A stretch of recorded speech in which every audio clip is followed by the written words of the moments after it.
안녕하세요. 저는 30대 후반의 돌싱입니다. 사람의 인내심이란 모두 그 한계치가 다르다고 생각해요.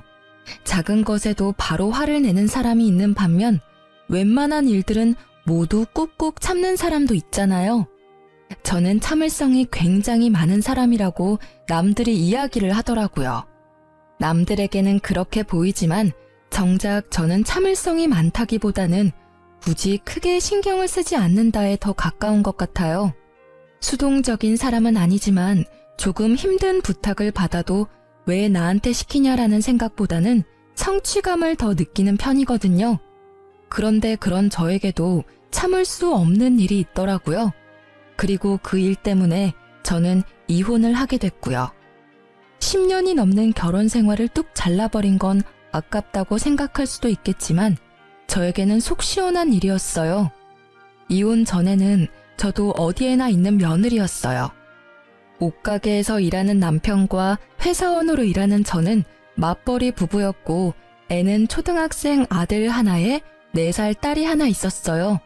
그리고 남편은 삼형제 중 둘째였죠. 시부와 이혼한 시모는 시골에서 혼자 살고 있었어요.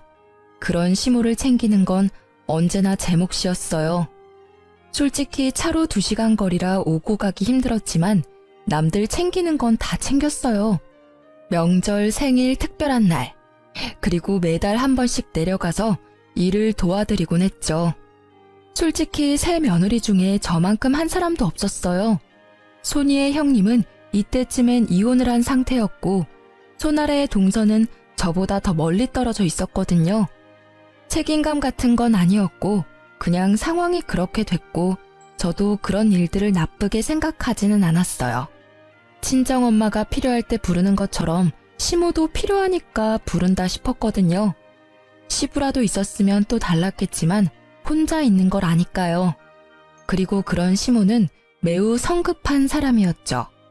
뭐든 시키고 보자는 식인데 정작 제대로 알려주지도 않고 시키려고 하니 꼭 나중에 탈나게 만드는 사람요. 게다가 인식이 아주 옛날 사람이라는 것도 있었어요. 며느리들 고생하는 건 당연하다고 생각하는 점이요. 편하게 앉아 있는 꼴을 못 본다고 해야 하나요?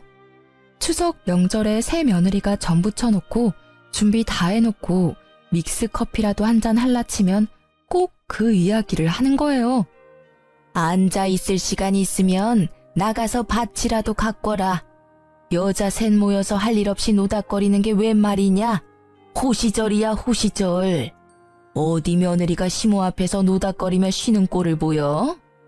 이런 시모의 말투와 행동을 못 버틴 게 첫째 형님이었죠. 시모가 가장 자주 불렀고 마치 식모처럼 부렸다고 하더라고요. 형님의 말로는 우리 집에서 키우는 가축한테도 그렇게 못할 거야 라더군요. 저도 전에 들은 바라 그게 어떤 건지 몰랐지만 형님이 이혼하고 나서 그 말의 뜻을 이해할 수 있었어요. 시모는 마치 저를 고용된 직원처럼 부려먹더라고요. 아니, 직원이면 편의를 봐주기나 하죠. 이건 뭐 편의조차 없는 일방적인 명령, 화냄, 질책의 연속이랄까요? 솔직히 이때쯤에는 형님의 마음이 100번 1000번 이해가 가고도 남았어요. 집이 멀어도 시모의 부름은 멈추지 않았죠. 결국 주말마다 저를 부르기 시작하더라고요. 갈 때마다 청소와 밭일을 시키는데 가지 못한다고 하면 그 주 내내 남편을 닥달하는 거예요. 그러면 또 제가 보다 못해 가야 하는 거고요. 남편은 주말 장사가 더 잘 되니 같이 갈 수 없었고 결국 저는 아들과 딸을 친정에 맡겨놓고 시모일 거들러 주말에 시골을 내려갈 수밖에 없었죠. 그날은 제게 냉장고 청소를 맡기더라고요. 일단 안에 있는 내용물을 다 빼내야 하니 김치 냉장고에 고개를 숙여 김치통을 꺼내 들었어요. 생각보다 무거워서 끙끙대고 있다가 한 번에 훌쩍 들어 올렸는데 무게중심을 잃고 뒤로 한 발짝 디뎠어요. 그런데 디딘 곳에 미끄러운 뭔가가 있더라고요. 그걸 밟고 뒤로 넘어진 저는 뒤쪽에 있던 선반에 엉덩이를 부딪히고 말았어요. 그런데 너무 아픈 거예요. 진짜로 눈앞이 번쩍하는 통증에 들고 있던 김치통까지 떨어뜨리고 통증을 줄이기 위해 앞으로 고꾸라지듯 허리를 숙였어요. 엉덩이가 너무 아파서 견딜 수가 없는데 큰 소리에 뛰어온 시모가 한심하다는 얼굴로 쳐다보며 말하더라고요. 일하기 싫어서 요령 피우는 거 봐라. 요새 며느리들은 왜 이렇게 일하기 싫어하는 거냐? 빨랑 안 일어나? 안 아픈 거 다 알아. 어디서 이런 야가 빠진 것들만 데려와가지고는. 그렇게 막말을 던지는데 사실 이때는 화를 낼 상황도 아니었어요. 너무 아파서 정신이 없었거든요. 그런데 그때 제 발 쪽에 있는 수건이 한 장 보였어요. 아까 전에 시모가 청소하라며 던져준 마른 행주였어요. 딱 보니 제가 밟고 넘어진 게 이 행주 때문이었더라고요. 결국 저는 주섬주섬 일어나 가방부터 집어들고는 시모에게 말했죠.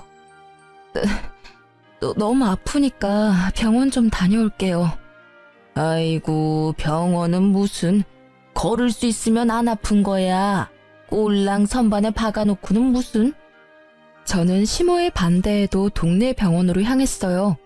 뒤에서 시모가 소리를 지르는 것이 들렸지만 그 말을 듣고 있기엔 너무 제가 아팠거든요. 병원에 가서 엑스레이를 찍었는데 의사가 의아하게 보더라고요. 일단 엑스레이상 골절을 확인하기가 어렵다고 했어요. 부위로 보면 꼬리뼈랑 엉덩이뼈 쪽인데 옆에서 보면 약간 울퉁불퉁해 보이는데 그게 골절이 됐는지 안 됐는지는 이걸로는 보기 어렵다고 하더라고요. 그러면서 통증이 계속 있으면 CT를 촬영하라고 하더군요. 저는 골절이 아니길 바라며 일단 진통제를 받아 시댁에 돌아왔어요. 병원에서 별거 없대지? 거 봐라. 꼴랑 약 한 봉지 들고 올 거 뭐하러 병원까지 가서 돈을 써. 돈이 남아 도는구나. 일하기 싫으면 그냥 올라가. 사람 복장 터지게 만들기 전에. 내 자식이지만 어디 가서 저런 것들만 구해오니. 속에서 천불이 나. 그 말에 저는 시모에게 고개로 인사를 하고 차에 타고 집으로 돌아갔어요.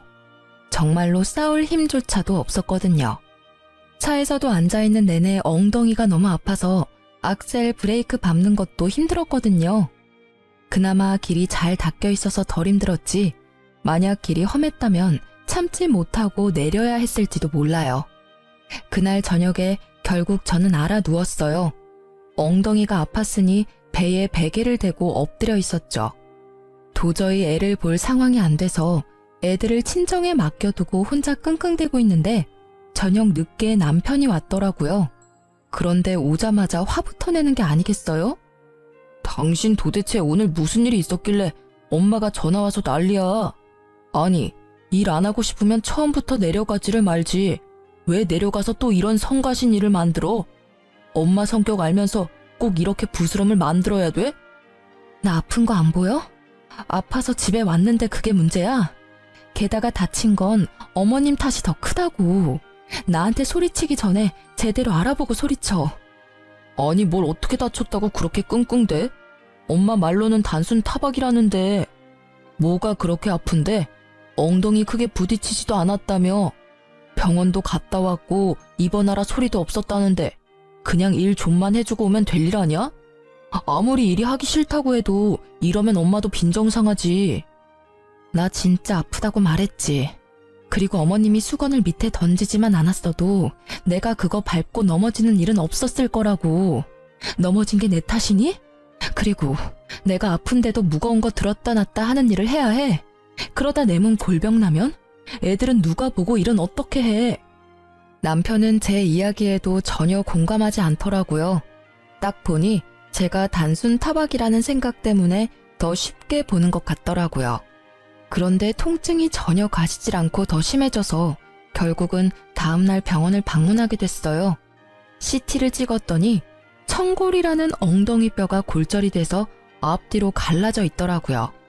병원에서는 입원을 해도 고정 같은 건 못하고 하루 한 번 물리치료는 받을 수 있다고 하더라고요. 아플 때 진통제 정도 놔주고요. 다른 부위면 깁스를 하거나 수술을 할 텐데 엉덩이뼈는 그냥 그대로 낫게 두는 수밖에 없다고 하더라고요. 입원을 하겠냐는 말에 어차피 안정을 취해야 한다면 집에서 약이나 먹으면서 요양하겠다고 했어요. 의사에게 물리치료는 한 번씩 나와서 받으라는 이야기를 듣고 집에 와서 쉬고 있었어요. 그런데 너무 아파서 집안일을 할 수가 없었어요. 움직이면 통증이 더 심해져서 무리더라고요. 결국 애 하원도 남편에게 부탁했죠. 그런데 남편은 엄청 툴툴대며 집에 오더라고요. 아직도 꾀병이야? 알겠어. 당신 아픈 거 알겠으니까 그만 좀 해. 집안일도 안 해놓고 애는 나한테 맡기고 이쯤 하면 되는 거 아니야? 무슨 시위를 이따위로 하는 건데? 시위? 남편의 말에 저도 말이 곱게 나갈 리가 없었죠. 말보다는 보는 게 더 빠를 것 같아서 제가 찍어온 CT 사진을 보여줬어요. 이래도 내가 꾀병이야? 엉덩이 뼈가 찢어져서 앞뒤로 갈렸는데 뭐? 꾀병? 최소 한 달은 쉬어야 한대. 입원하라는데 그냥 왔거든? 그걸 보는 남편의 입은 열리지 않더라고요. 아니, 뼈가 앞뒤로 갈라져서 앉지도 서지도 못하는데 일을 할 수 있었겠어? 진짜 실망이다, 당신. 어떻게 아프다는 마누라 병원 데리고 갈 생각은 하지도 않고 도리어 꾀병이라며 탓을 해? 진짜 부서진 건지 몰랐잖아. 미안해. 남편이 멋쩍은 얼굴로 사과를 하는 그때 남편의 전화가 울렸어요. 시모였죠. 남편은 의뢰하던 대로 스피커폰으로 전화를 받았고요. 애미한테 이번 주말에 집에 와서 일 좀 거들라고 해라. 저번 주에 그렇게 해놓고 가서는 집이 엉망진창이야. 쥐가 싸지른 건 치워야지. 가란다고 홀라당 집으로 가. 어디 버르장머리 없이. 어머니, 안사람 집에 못 가요. 엉덩이 뼈 골절됐대요. 어디서 거짓말이야? 꼴랑 그렇게 넘어진 걸로 엉덩이 뼈가 부러지면 내 뼈는 남아나지도 않았어. 일하기 싫어서 관두라 그래. 우리 집에 그렇게 요령 피우는 며느리는 필요 없다. 진짜 골절이에요. CT 찍었는데 앞뒤로 갈렸더라고요. 그러니까 어머니, 당분간은 이 사람 말고 다른 며느리 부르세요. 남편의 간곡한 말에도 시모는 의심이 되는지 다음날 집에 왔더라고요. 또 누워있냐? 뭐가 그렇게 아파서 누워있어? 시어머니 오셨으면 발딱발딱 일어나서 맞이해도 모자랄 판에. 어머님, 제가 골절이라고 들으셨잖아요. 못 믿어서 오신 거면 의사 선생님한테 가서 확인하세요. 그러지 않아도 물리치료하러 가야 되니까요.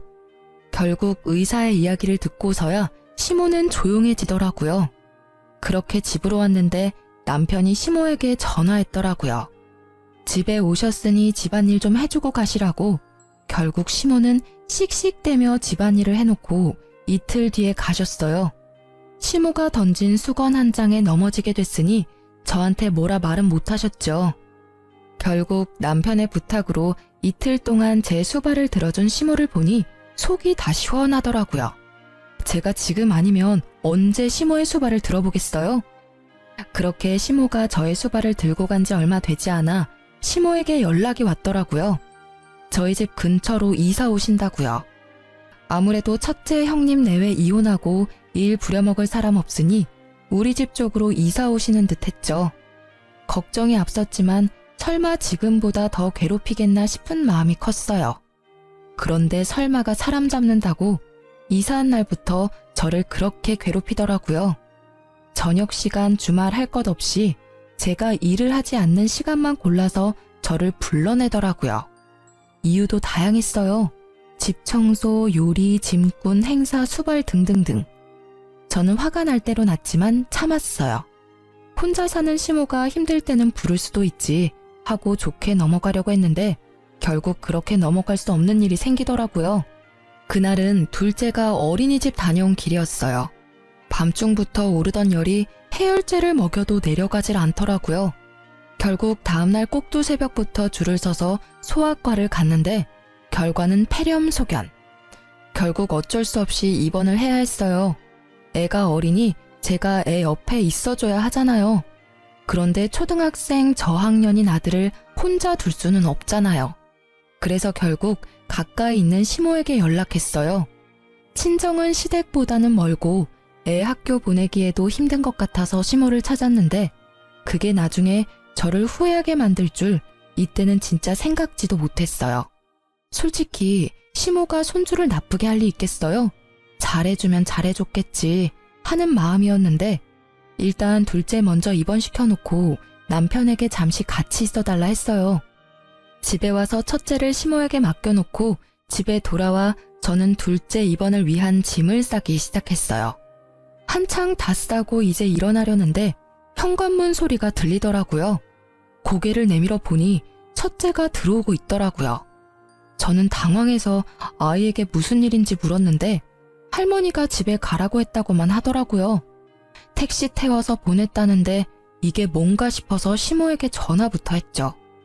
어머님, 첫째가 집에 왔는데 혹시 집안에 무슨 일 있으세요? 그럼 말을 하시지. 어떻게 애 혼자 택시 태워서 보낼 수 있어요? 택시라도 태워보낸 거면 다행으로 생각해야 되는 거 아니냐? 그리고 너 생각이 모자라도 어쩜 그리 모자라니? 둘째가 폐렴이면 첫째도 폐렴에 걸렸을 수도 있잖아. 늙은 노인 혼자 사는데 폐렴 걸린 애를 데려다 놓고 나 폐렴 걸려서 입원하면 어쩌려고 애를 여기다 맡겨? 몰상식한 짓도 정도껏 해야지. 이제까지 시모일은 나 몰라라 하더니 지들 힘들 때는 애나 맡기고 말이야. 어머님, 첫째는 이미 검사했는데 폐렴이 아니래요. 폐렴도 아닌 애를 맡아주시는 게 그렇게 힘드세요? 아님 병원 말을 못 믿으시는 거예요? 난 다 못 믿어. 괜찮다고 했다가 나중에 진짜 폐렴이면 어쩔 거야? 나 죽는 꼴이 그렇게 빨리 보고 싶니? 아예 나 죽으라고 고사라도 지내지 그래. 그 막말에 제가 할 수 있는 말은 없었어요. 말이 통해야 말을 하죠. 하지만 머리통에 연기가 날 만큼 화가 나긴 했어요. 저를 괴롭히는 건 참을 수 있어도 내 자식 괴롭히는 건 못 참겠더라고요. 저는 결국 아무 말 없이 시모 전화를 끊었어요. 그리고 남편에게 바로 전화했죠. 어머님이 첫째 돌려보냈어. 어머님 도움 못 받게 생겼으니까 자기가 시간 좀 내. 뭐? 왜 애를 안 봐주신대? 혼자 사는 늙은이 폐렴 걸리게 만드는 며느리라며 아주 난리도 아니셨거든? 아직 초등학교 저학년인 애를 택시 태워서 홀라당 집에 보내셨더라. 기도 안 차서 정말. 그러니까 당신이 퇴근 후에 둘째 병간호해. 결국 남편과 저는 번갈아 가며 두 아이를 케어하게 됐죠. 남편은 낮에 일을 하는 동안 첫째는 학교와 학원으로 시간을 보내고 저는 둘째 병간호를 했어요. 그리고 남편은 퇴근 후에 둘째 병간호를 하고 저는 저녁에 첫째 밥 먹이고 함께 있어준 뒤에 애가 잠든 밤에 홈캠을 애 방에 켜두고 병원으로 와 남편과 바통 터치했어요. 진짜 피말리는 날들이었어요. 그런데 주말이 되니 첫째가 아침부터 쭉 혼자잖아요. 남편은 주말이 바쁘고 주말은 지나야 둘째는 퇴원이고 결국 남편이 시모에게 재차 부탁해서 애 밥만 챙겨주라고 했어요. 남편과 제가 없는 점심 식사만요. 그렇게 주말이 잘 지나가나 했는데 오후 4시쯤 전화가 왔어요. 첫째한테서요. 엄마, 나 배고파. 집에 먹을 거 없어? 응? 점심 많이 안 먹었어? 집에 사놓은 건 없는데. 혹시 엄마가 배달시켜줄까? 응. 알았어. 엄마가 분식 시켜줄게. 근데 점심 맛이 없었어? 엄마가 너 좋아하는 반찬 많이 해놓고 왔는데? 몰라. 할머니가 밥 안 주고 빵 하나랑 우유 하나 주고 가셨는데. 뭐? 식사를 안 챙겨주셨다고? 냉장고에 반찬 가득 넣어놨는데? 그거 안 차려주셨어? 몰라. 난 방 안에 있었어. 할머니가 빵이랑 우유 주면서 나더러 방에서 나오지 말라고 했어. 할머니 계시는 동안에는 절대로 방문 밖에 나오지 말라고. 병균 옮기면 할머니한테 혼날 거라고. 그래서 계속 방 안에 있었는데 너무 배가 고파서. 할머니가 너한테 진짜 그렇게 이야기했어? 저는 경악을 금치 못했어요. 세상에 어느 할머니가 친손주를 병균 취급을 해요? 열받은 저는 남편에게 전화했죠. 당신 어머님 좀 어떻게 해봐. 왜 그러시는 거야 정말? 왜 또? 무슨 일인데 일하는데 전화를 해? 웬만하면 집에 가서 하자, 응? 집에 오면 이야기할 시간이라도 있어? 내일도 어머님 우리 집에 오실 건데 애를 병균 취급하면서 방에서 나오지도 못하게 했다고. 여보, 유난 떨지 마. 애가 과장되게 말하는 거겠지. 엄마가 설마 그럴 리가 없잖아. 당신은 당신 엄마를 너무 몰라. 그렇게 하고도 남을 사람이거든? 지금 당장 둘째 병원 앞으로 와. 지금 일하는데 어떻게 가냐고. 말이 되는 소리를 해. 애가 아파서 병원에 입원했는데 왜 일을 못 봐줘? 당신 혼자 일하는 거 아니잖아. 다른 일에는 다른 직원한테 부탁해서 잘도 빠져나오더니 애 아플 때는 왜 못해? 결국 제 말에 남편은 투덜거리며 병원까지 왔더라고요. 저는 그 길로 집으로 갔어요. 첫째 아들이 덩그러니 거실에 앉아서 TV를 보고 있더라고요. 괜찮은가 싶은 마음도 잠시 아들이 몰래 눈물을 훔치더라고요. 아들, 울었어? 왜 울어? 엄마가 여기까지 왔잖아. 뚝해, 응? 엄마, 할머니가 나더러 병균 덩어리래. 엄마한테 전화했다고 나한테 뭐라고 했어. 호로 자식? 근데 그게 무슨 뜻이야? 그건 나쁜 말이야. 할머니들이 가끔씩 쓰는 말인데 너는 몰라도 되는 말이야. 그리고 또 뭐라고 하셨는데? 나한테 싸가지 없는 건 엄마 닮았다고 했어. 근데 싸가지는 뭐야? 부글부글 끓어오르는 속을 꾸역꾸역 눌러 담으며 최대한 아들에게 상냥하게 말했어요. 그런 말도 있는데 나쁜 말이야. 그 말도 기억에서 얼른 지워. 그리고 애탁해서 꼴도 보기 싫대. 애탁? 그게 무슨 뜻인지 몰라서 잠시 생각하던 제 머릿속에 떠오른 단어가 하나 있었어요. 외탁을 했다는 말. 첫째가 저를 닮아서 보기 싫다는 말이었겠죠. 더 이상 저는 시모를 용서하지 않기로 했어요. 애를 달래고 둘째 병원에 와서 저는 시모에게 전화를 했어요. 어떻게 애한테 그런 막말을 하실 수가 있어요? 애가 무슨 죄가 있어서 그런 말을 들어야 하냐고요.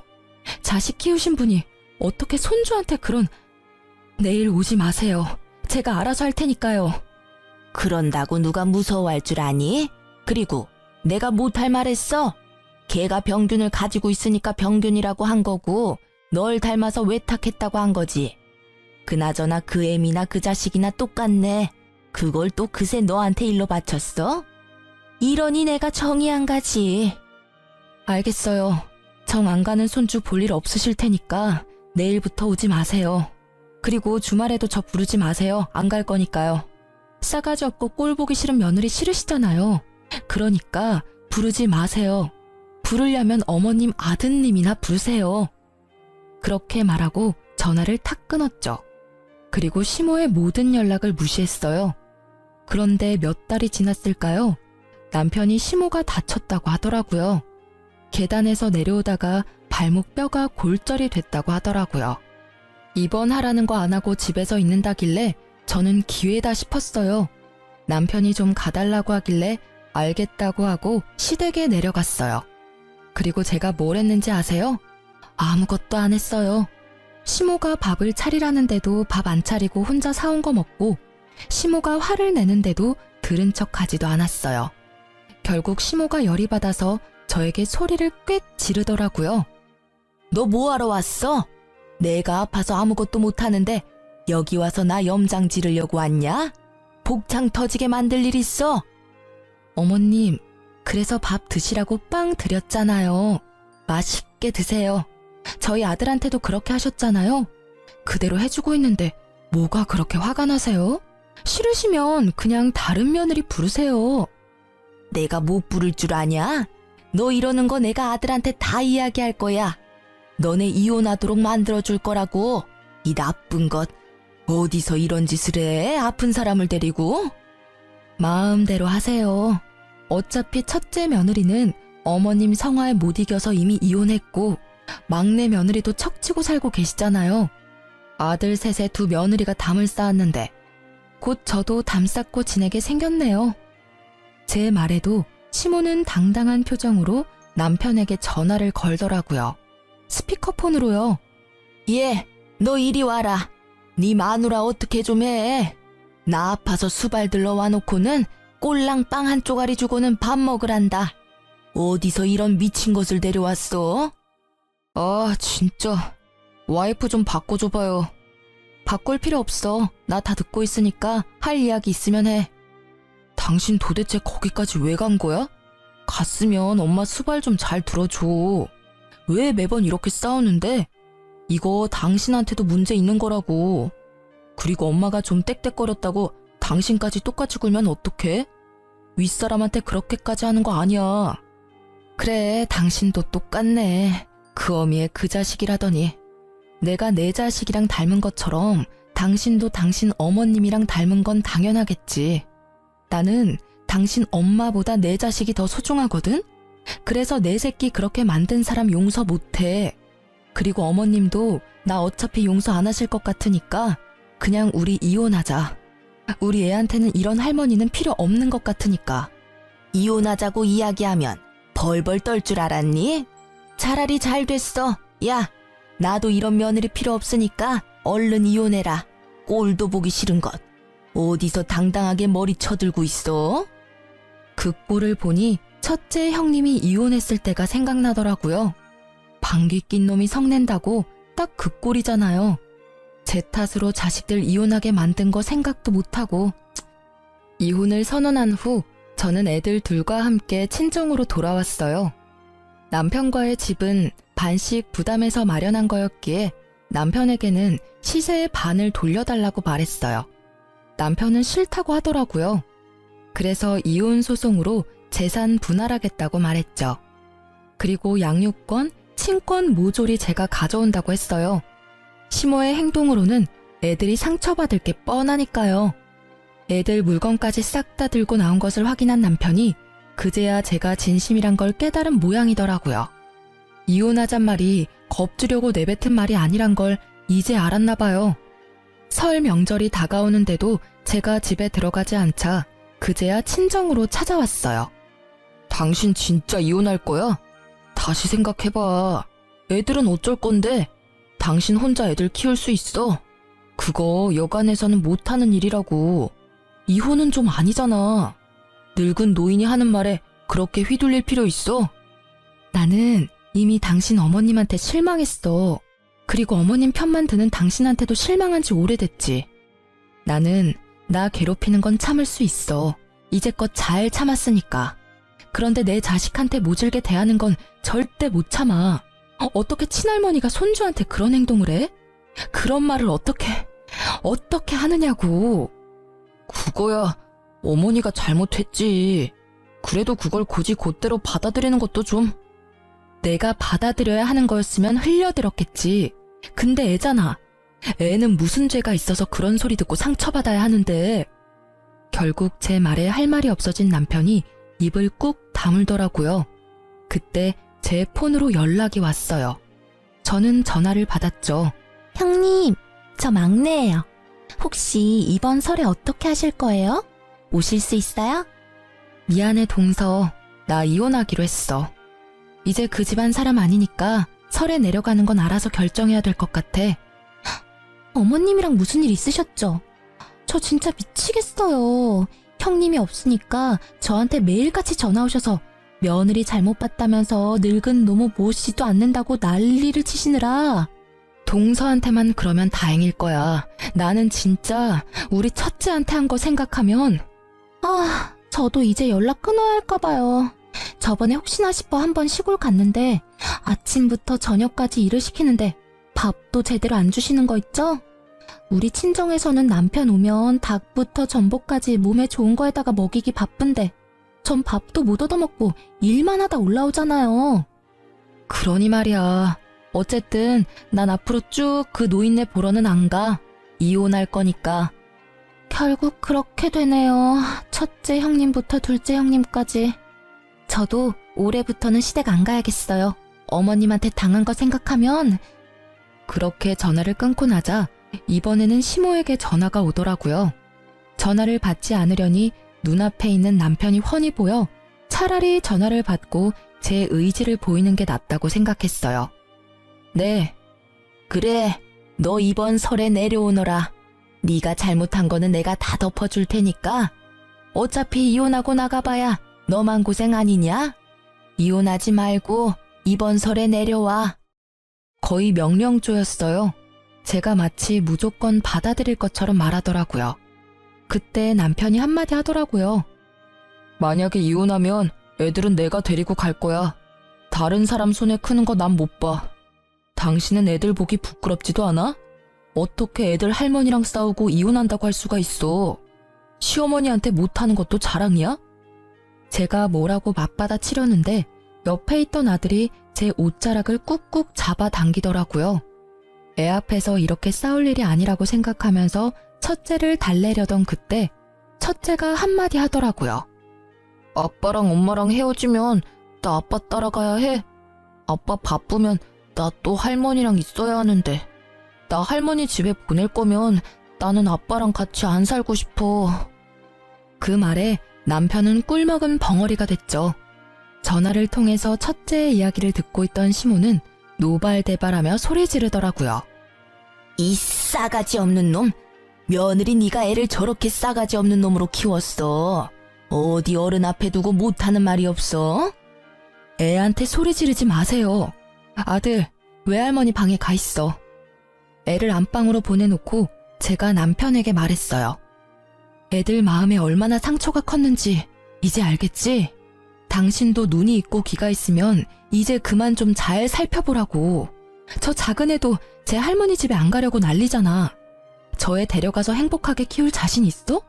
애가 벌써 불행한데. 미안한데 나 이혼 번복 안 해. 그리고 애도 못 데려갈 거야. 애 데리고 가겠다고 하면 끝까지 싸울 거니까. 결국 제 말에 남편은 집으로 돌아갔죠. 그리고 이혼 소송도 마무리가 잘 됐죠. 제가 시모에게 당한 일들로 인해 제게 좀 유리하게 됐어요.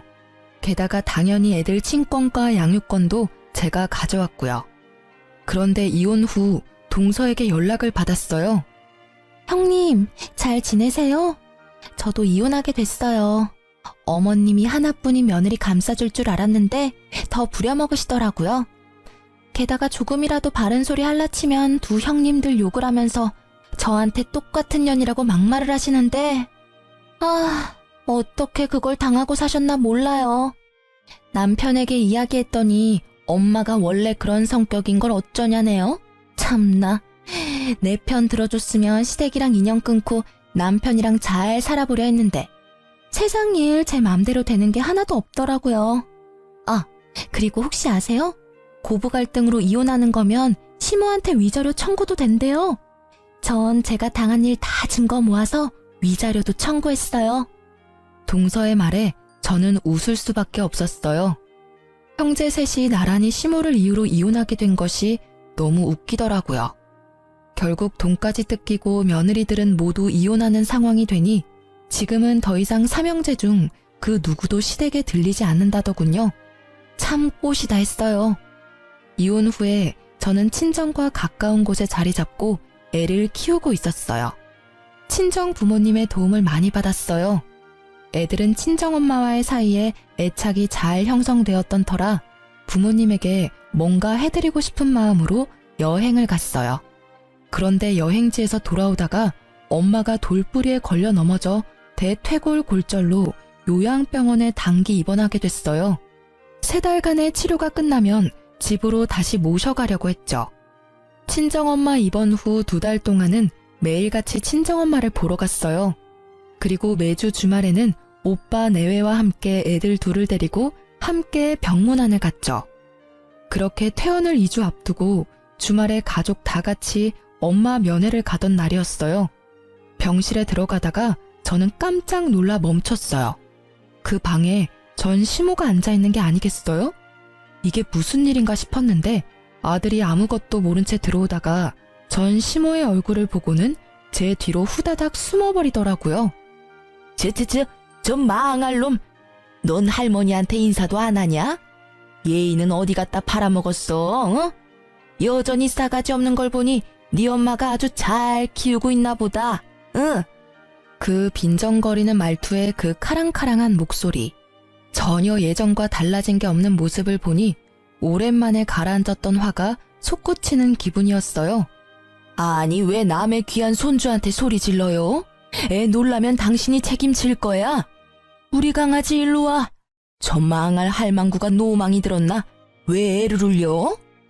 친정 어머니의 등 뒤로 쫓아가 숨는 손주를 보던 시모가 이번에는 막말을 쏟아붓더라고요.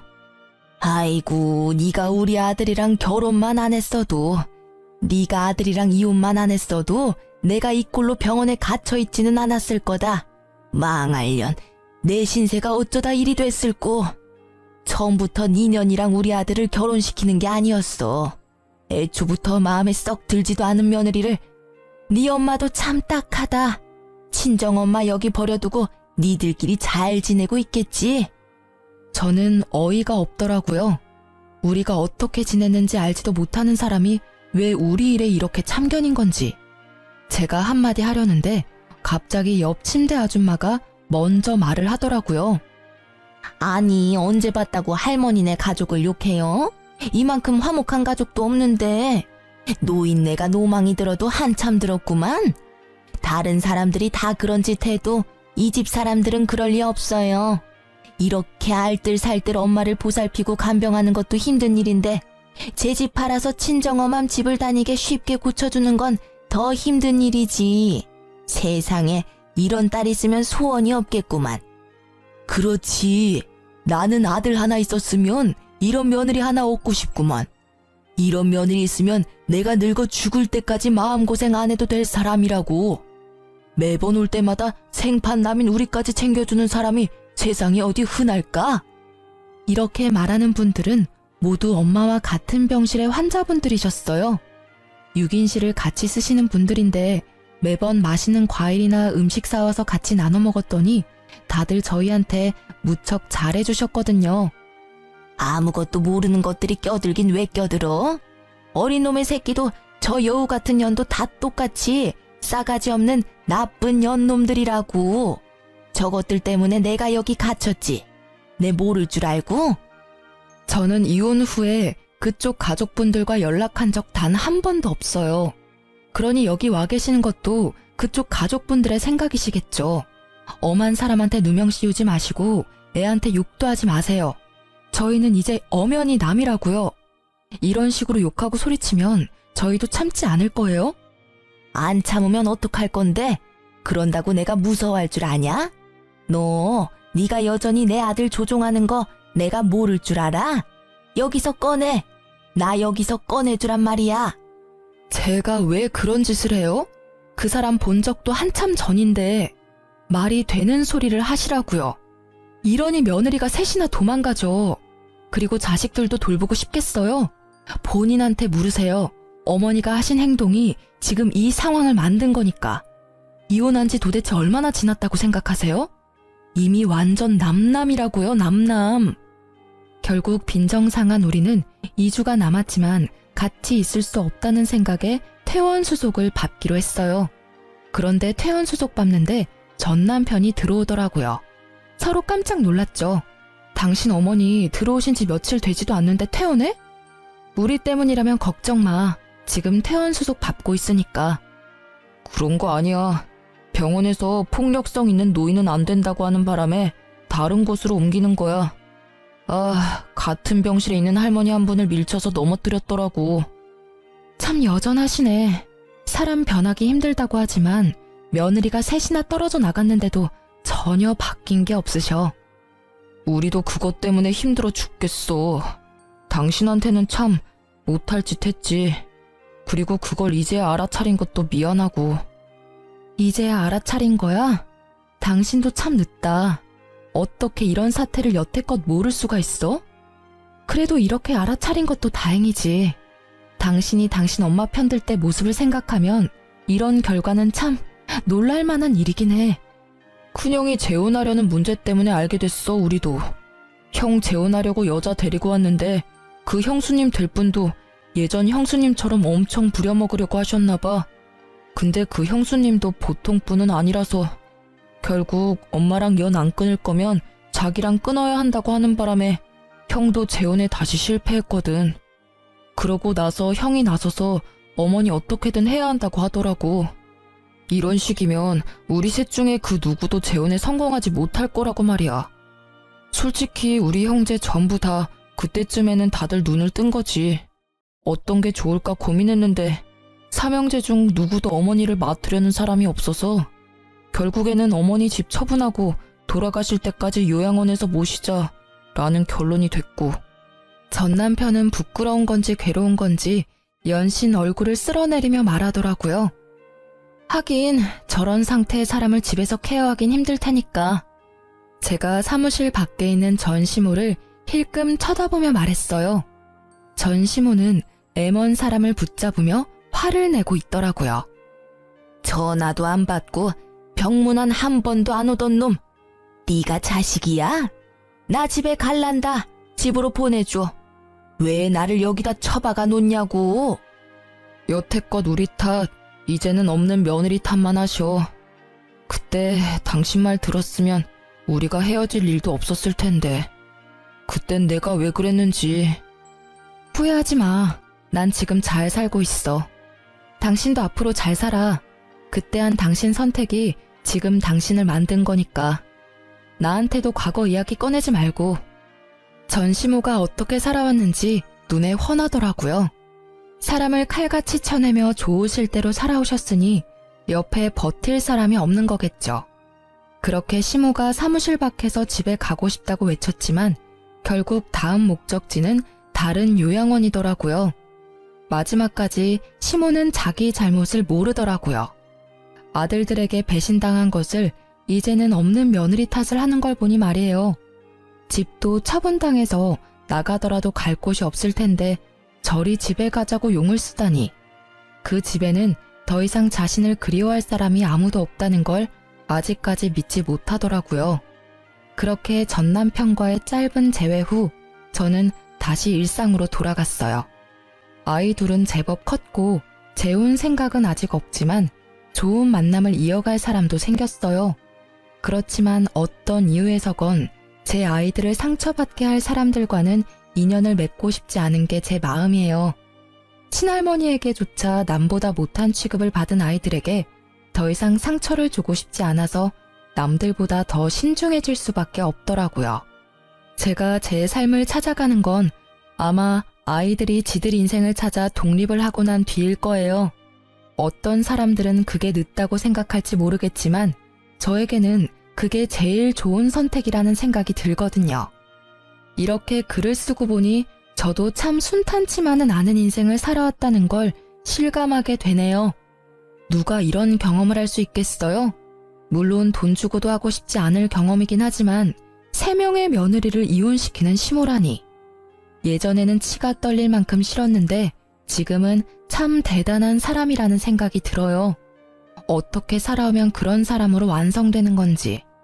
이 글을 쓰면서 예전의 일들을 꺼내보는 것은 그리 즐거운 일은 아니었지만 이왕 꺼낸 김에 이 글을 읽는 분들이 함께 욕하고 화내주시면 제게 큰 위로가 될 것 같아요. 제 사연 들어주셔서 감사합니다.